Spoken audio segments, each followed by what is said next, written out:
Bitcoin DeFi, BTCFi, a movement that's really all about bringing DeFi services to the Bitcoin network. I'm talking about lending and borrowing, trying to really compete with what makes Ethereum such a fascinating ecosystem for a lot of people. This is what I'll be breaking down in this video, giving you a real overview of everything that is getting hot in the BTCFi space. If you like the kind of content we do here, make sure you like and share the video. Check out the links down below. So BTCFi is effectively just a movement where you are looking at Bitcoin, the first cryptocurrency, which is synonymous with peer-to-peer transactions and store of value. Today, you're looking at Bitcoin's role becoming more expansive within DeFi, an emerging ecosystem called BTCFi that's seeking to challenge Ethereum's long-standing dominance.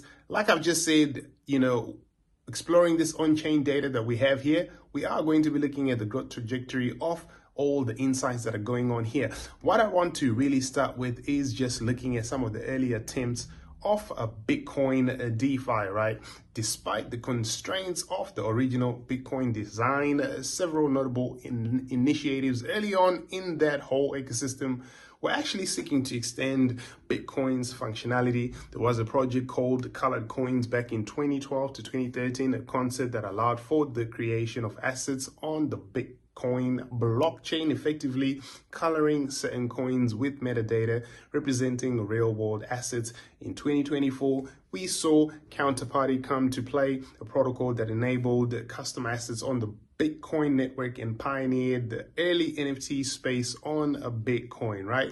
Then we kind of saw things taking over with the Lightning Network around 2015, a layer 2 solution kind of introducing payment channels to allow for faster, more complex transactions, setting the stage for DeFi applications. And you saw Liquid Network around 2018 as well, a sidechain developed by Blockstream Liquid, supporting digital assets and more complex financial transactions, facilitating a Bitcoin DeFi infrastructure. So we also now looked at 2021 more recently, we had that Taproot upgrade, right?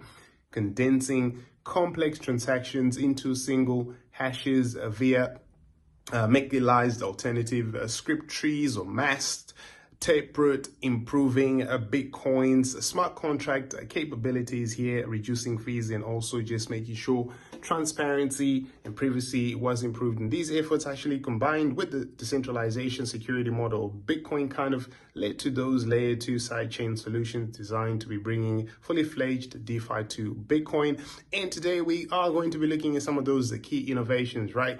Rootstock is one of those, a Bitcoin sidechain that actually leverages 60% of Bitcoin's hash power, right, to enable Ethereum compatible smart contracts. And Rootstock's dual mining and power peg BTC to RBTC conversion system facilitates a secure, scalable environment for Bitcoin development on Bitcoin. Then you've got things like Core Blockchain, which is an EVM compatible layer 1 blockchain, introducing a dual staking model with BTC transforming Bitcoin into a yield bearing asset.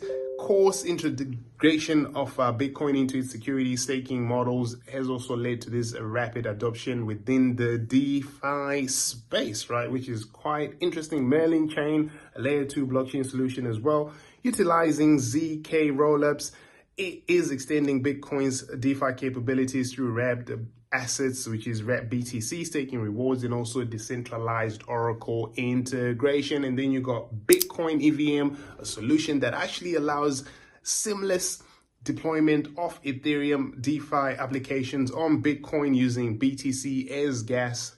This BEVM integrating Ethereum's vast DeFi ecosystem into Bitcoin's infrastructure, offering a secure cross-chain platform for applications. So the growth and adoption of BTCFi by the numbers itself, I mean, we look at data from our footprint analytics, for example, saying that the TVL across Bitcoin layer 2 solutions itself and sidechains is over $1 billion as of September 2024, a remarkable 5.7x increase since just this January 2024, leading the pack obviously to core 27.6% of the total TVL, bit layer as well with 25%, Rootstock with 13%, a meteoric rise underscoring the increasing utility of adoption of Bitcoin in the DeFi ecosystem. Some of the major projects here, Pale Network, which is operating multiple chains and restaking protocol, providing secure validation services and yield optimization, positioning itself as a critical player in the Bitcoin liquidity infrastructure security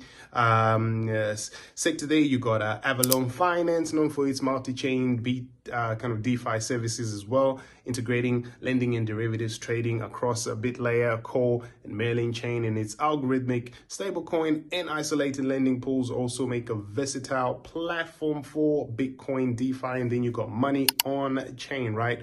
Built on Rootstock, Money on Chain offering Bitcoin-backed stable coins, leveraging Bitcoin's liquidity for passive income through leverage tokens and decentralized token exchanges. But when we look at BTCFi and Ethereum DeFi, obviously BTCFi is still gaining traction, lagging in terms of TVL. For example, over 150,000 BTC are locked up in Ethereum's DeFi ecosystem already, compared to just under 9,000 BTC in Bitcoin's native DeFi projects.